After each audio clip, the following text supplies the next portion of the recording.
균형. 주변 세계와 조화로운 균형 상태에 있을 때 삶은 가볍고 편안하게 흘러간다. 특별히 노력하지 않고도 목표에 도달한다. 만일 당신이 잉여 포텐셜의 벽을 만들어 세운다면 인생은 균형력과의 싸움터로 변해버릴 것이다. 문제 상황에 부딪히면 자신이 어디서 지나치게 행동했는지, 어디에 매달려 있는지, 또 무엇에 지나친 중요성을 부여했는지를 발견하도록 노력하라. 자신의 중요성을 찾아내고 그것을 거부하라.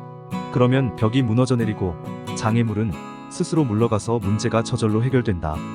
장애물을 극복하려고 애쓰지 말고 단지 그 중요성을 낮추라.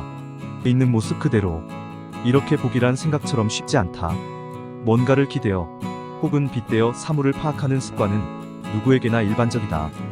호박을 하나 사더라도 다른 호박과 비교해본다. 여러 개가 존재하면 그 가운데 베스트를 찾고자 하는 것이다. 이런 습관이 잘못된 것이거나 해롭다고 말하는 것이 아니다. 다른 것과 비교할 때 중요성이 일어나는 점에 대해 말하는 것이다. 이 훈련은 자연스럽게 삶 속에서 형성된 것이다. 그렇게 우리의 자연스러운 일부가 되어 좀처럼 벗겨지지 않는다. 삶을 단순하게 바라보지 못한다면 어떤 것을 중요하게 여기고 있는 것은 아닌지 돌아보라. 세상 모든 것은 균형을 향해 가려고 애쓴다. 에너지의 잉여 포텐셜이 생기는 곳에는 그것을 제거하려는 균형력이 나타난다. 어떤 것에 지나친 중요성을 부여하면 의도와는 정반대되는 결과를 얻게 된다.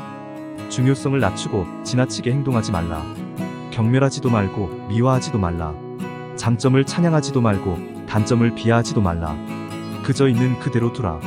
냉담하거나 열정적이지 말라. 있는 그대로의 자신으로 존재하는 사치를 스스로 허락하라. 나를 갑자기 끌어당기는 것들을 바라볼 수 있는가? 그것을 느낄 수 있는가? 내게 무언가 갑자기 요구하는 것들, 충동들, 그런 것을 느끼고 알아차리는 연습을 해보라. 이런 것들은 나의 균형을 흔드는 것들이다. 펜듈럼은 이 순간을 포착한다. 그리고 흔들거림이 커지도록 중요성에 덫을 놓는다. 여기에 걸리면 펜듈럼을 따라 흔들린다.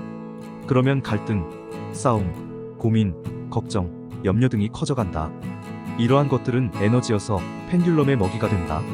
그리고 에너지의 불균형이 균형력을 발동시켜 바라던 정반대의 것이 이루어진다. 상황을 극복하려고 하지 말고 중요성을 낮추는 연습을 하라. 내부의도 목표를 향한 길. 목표의 중요성을 버리고 욕망을 거부하고 오직 가지겠노라는 결정만을 남겨놓으라. 마치 우편함에 우편물을 가지러 가듯 자신의 목표를 향해 담담하게 걸어가야 한다. 이를 망치는 것은 지나친 책임감, 과도한 열의, 실패에 대한 두려움뿐이다. 목표를 이룰 수단에 대해 고민하지 말라. 목표가 이미 이루어진 것처럼 느끼며 거기에 집중하기만 하면 조만간의 외부 의도가 가능성의 문을 당신 앞에 열어젖혀 줄 것이다. 그러면 목표에 이르는 수단은 저절로 나타난다. 억지로 믿는다는 것처럼 불가능한 것이 없다. 믿습니까? 라고 믿음을 강요한 일은 잘못된 인식을 심어넣는다. 이미 불가능한 일을 어떻게 믿으라는 것인가? 믿음은 이미 믿어질 일에 대해 갖게 되는 것이다. 그래서 목표의 슬라이드, 마인드 무비를 상영하라는 것이다. 억지로 믿는 순간 본인은 안다. 불가능할 것이란 사실을. 당연히 무거운 생각들과 부정적인 생각들이 떠오른다. 의심은 당연한 것이고 실패 가능성은 높아진다. 그리고 당연히 실패한다. 이 믿음 강요 지옥을 벗어나는 길은 목표의 슬라이드를 상영하는 것이다. 마인드 무비를 상영하면서 그것을 지켜보는 것이 목표를 향해 한 걸음을 걷고 있는 것이다. 이 걸음을 걸어야만 믿음은 자연스럽게 생성된다. 그리고 그 믿음은 자연스럽게 알무로 전환된다. 에고의 주특기이자 본질이 의심인데 믿음을 강요하니 탈이 날 수밖에 없다.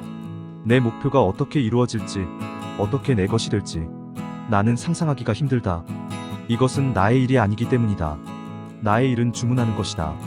주문하고 기다리면 음식이 나온다. 주문할 때 메뉴판의 음식 사진을 보지 않는가? 그것이 바로 목표의 슬라이드이다.